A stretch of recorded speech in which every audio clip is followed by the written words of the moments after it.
Welcome to a special bonus episode where I'm diving into the big news of the week, which is the Chase Sapphire Reserve refreshed card, along with the shiny new Sapphire Reserve for Business, which is a brand new card that just dropped today, June 23rd, 2025. We're going to dive into all the details of both cards and their refreshed and new offers, along with how we are thinking about them and whether or not we're going to apply. So listen in.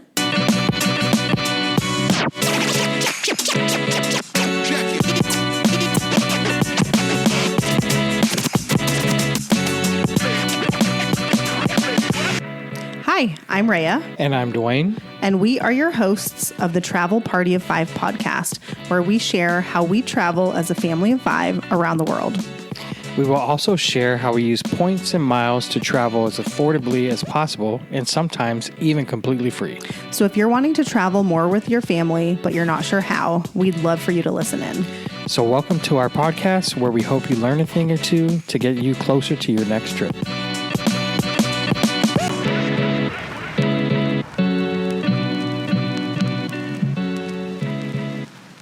Hi, friends. Welcome back to what I think is maybe the first bonus episode we have ever done on this podcast. So hello, I will be solo today because I wanted to make sure to get this out as soon as possible. I found myself looking for a podcast episode about this to kind of listen to and think through this morning, and there wasn't one until shout out to MTM Travel. I listen to that pretty much every week, and they did post one this morning, which I appreciated. So I kind of listened through it, read through a bunch of Reddit threads and other, Points and Miles blog posts. And I'm going to link one in the show notes that has a really good recap from Frequent Miler. I thought that was kind of the easiest format to digest all of this information. But here's the deal. Essentially, Chase has released one new card and one updated card today with elevated offers on both. So there is the Chase Sapphire Reserve card. This is an existing card that they are increasing the annual fee on and changing around some of the credits. And then the brand new card is the Chase Sapphire Reserve for Business. And so we're going to talk about both of them, but they have a lot of similarities. So instead of kind of repeating the same thing twice, I'm going to talk about both cards and kind of where they overlap, because there's a lot of similarities. Then we'll get into the differences. And then at the end, I'm going to share the strategy that I think we are going to go for us personally. Before we dive into any of the details, I do also want to let you know we do not have any credit card affiliate links for any of these offers. So this opinion is completely my own. Take that for what you will, but we are not incentivized in any way for you to apply for these cards. That being said, there may at some point be a referral link for these cards. They don't exist today, and they may not exist for a week or two. I did try to get a referral link because I currently hold the Chase Sapphire Reserve, but I just keep getting an error. Sometimes Chase does not open up these elevated offers to referral links, or sometimes they do, and it takes like a week or two. So as of now, we have no referral links, no affiliate links, no nothing. I'm just going to talk to you about what I think about these cards and kind of go from there. If I am able to get a referral link, I'll link it in the show notes, but I don't have high hopes for that. Okay. So the Chase Sapphire Reserve card, again, this is the card that already currently exists, but they are increasing the annual fee, okay? And then again, the Chase Sapphire Reserve for Business. So both cards have or will have a $795 annual fee. Yes, both the personal and the business.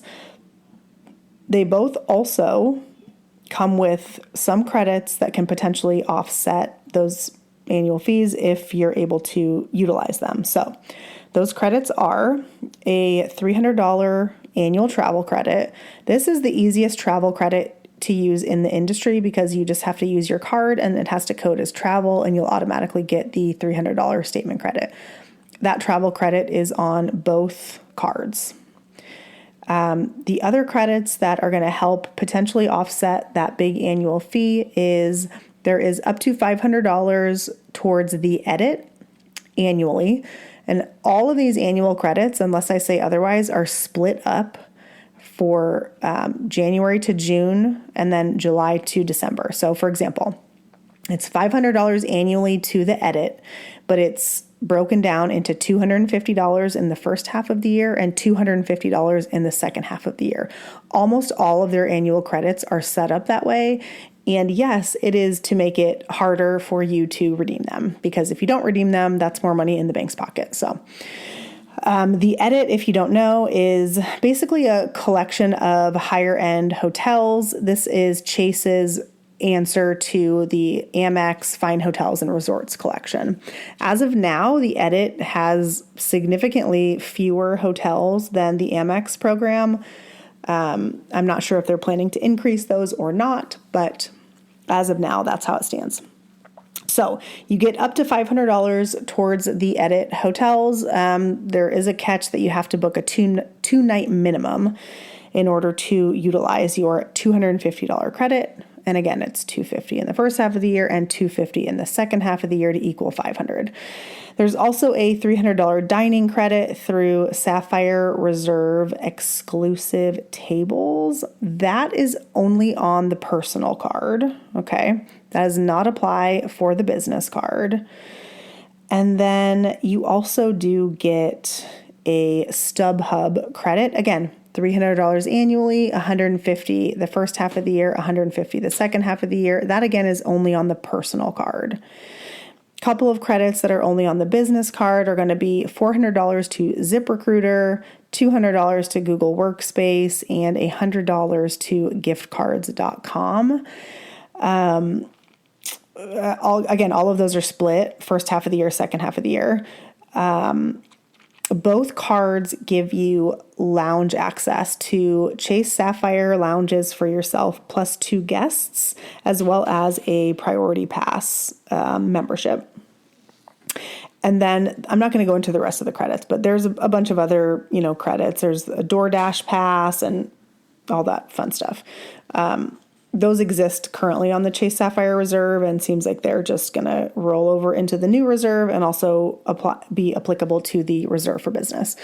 Again, if you want to deep dive into all of the credits, I'm going to link this frequent miler article in the show notes, because again, I thought it was pretty great how they laid it out.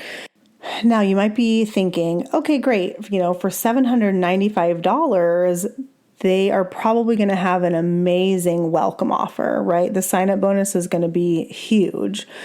So let's talk about it. For the personal card, the elevated offer currently is 100,000 Chase points plus a $500 Chase travel promo credit.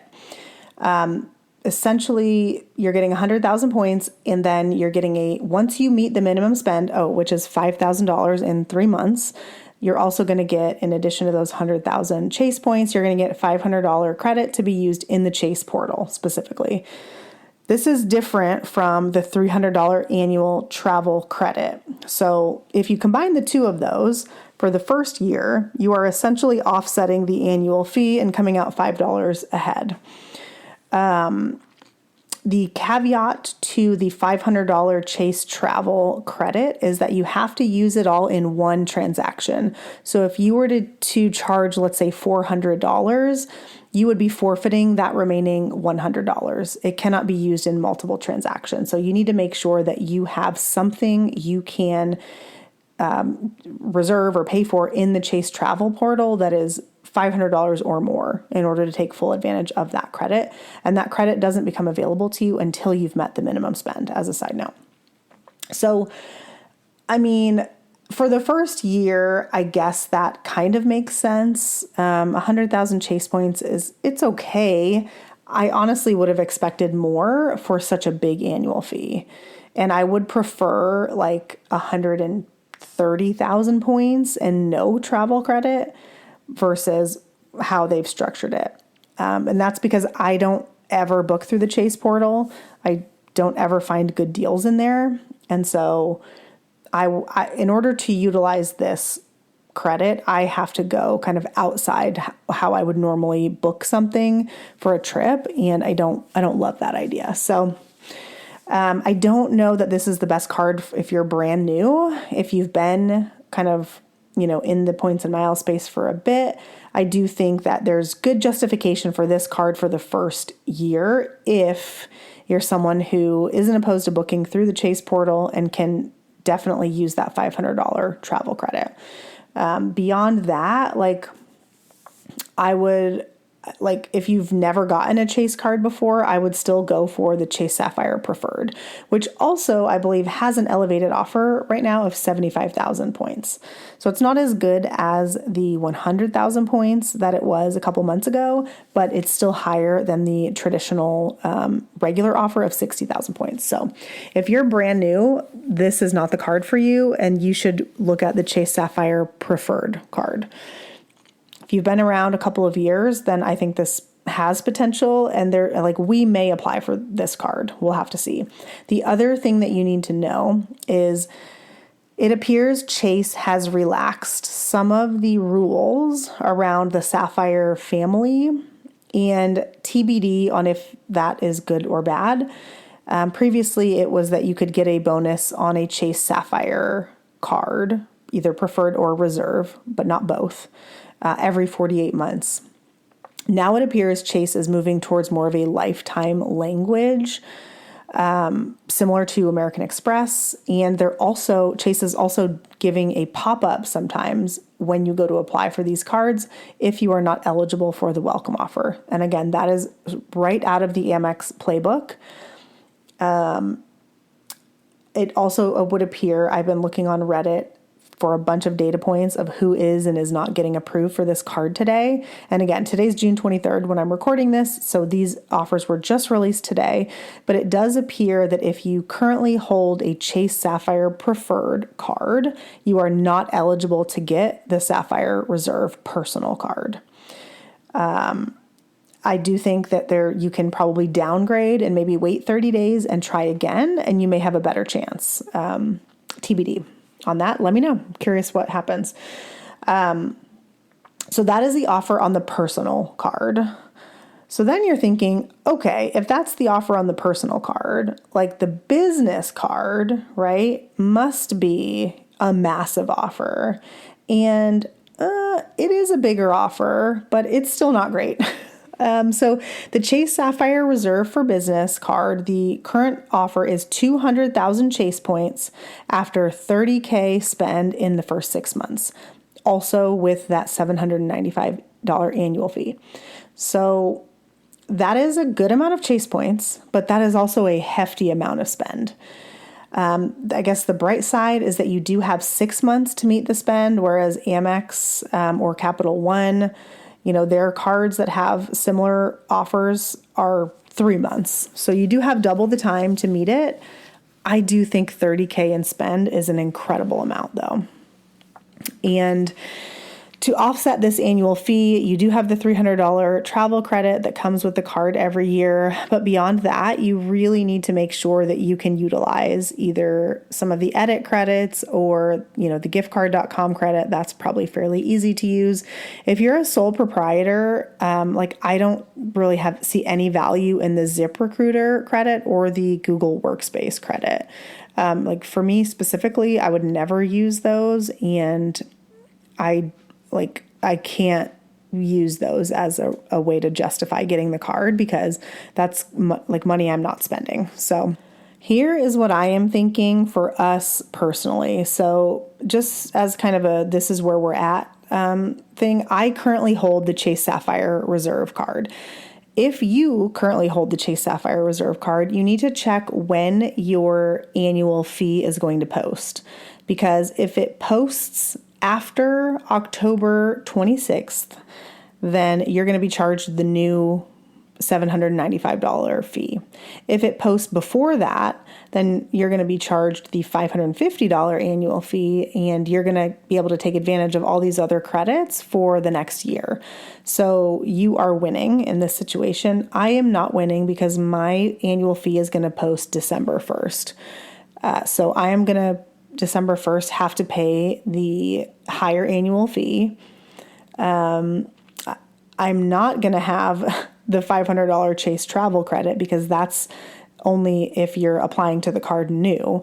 So I am going to keep that card for the first year, mainly for the lounge access, because that is how I get my priority pass membership plus 2 guests. And we have a Chase Sapphire Reserve lounge in Phoenix, which is our home airport.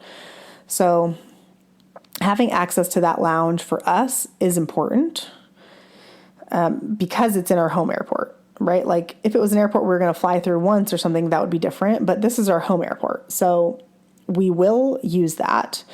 The other credits that I'm going to have to use to take advantage of that are going to be, probably the StubHub credit, yes. Apple TV and Apple Music, yes. We already pay for that. So getting a credit for that would be great. And then I'm going to attempt to use the edit credits and see how that works out. I also do the DoorDash credits and all that. I use those every month anyways. Those are not new credits. So I do think I can still get close to offsetting the full fee, but I will have to reevaluate after having it for the first year to confirm that I am getting enough value out of it. So I'll report back on that. But because I already have the card, I'm kind of if you do, I'm sorry, my brain is moving quicker than my mouth. If you have the card like me, and you don't want to pay the upgraded annual fee, you just need to call and downgrade it to I would do a Chase Freedom or Chase Freedom Flex. And then potentially you could maybe apply, give it some time, but you could then maybe apply for the Chase Sapphire Preferred card, depending on how long it's been since you've had since you got the bonus. Again, a lot of this is up in the air because Chase isn't coming out and telling us this is what's happening. Everyone is trying to figure it out as we go since they've made so many changes. Okay, so that's the background where I already have the Sapphire Reserve card. Dwayne had the Chase Sapphire Preferred card, and a couple of months ago, we downgraded it to a Chase Freedom Flex. And that was because we didn't need 2 of the Sapphire cards, and I wanted to take advantage of the bonus categories that change every quarter on the Freedom card. So he currently does not have a Sapphire product, and he has never had a Sapphire Reserve. So what I'm thinking is my first attempt is I'm going to apply him for the Chase Sapphire Reserve card, but I'm trying to wait until I have a referral link so that I can refer him since I already have the card. I have Chase referral links for every other Chase card I have, but not the Reserve. That's purposely gone. Thanks, Chase. And again, we don't know when they're going to come out with it. It could be tomorrow. It could be next week. I don't know. But my plan is once I get the referral link, as long as it is the, elevated offer of the 100,000 points plus $500 travel credit, I am going to apply Dwayne for that and hope that he gets approved. I will report back on whether or not we're able to do that once that happens, probably likely on Instagram. So if you don't follow us on Instagram, at Travel Party of 5, that is where I will share in the stories. The stories are where I am able to share the most detail. So important to tune into those if you care about this at all. As for the business card, so I am at 424 and Dwayne is at 324. If he's able to get approved for the Sapphire Reserve, that would put him at 424. And I might consider opening up one of the business cards in the next 30 days or so, because the 6-month period to meet the sub will carry us through Christmas. So we will have 2 vacations on there, overseas vacations, plus Christmas, gifts and all that.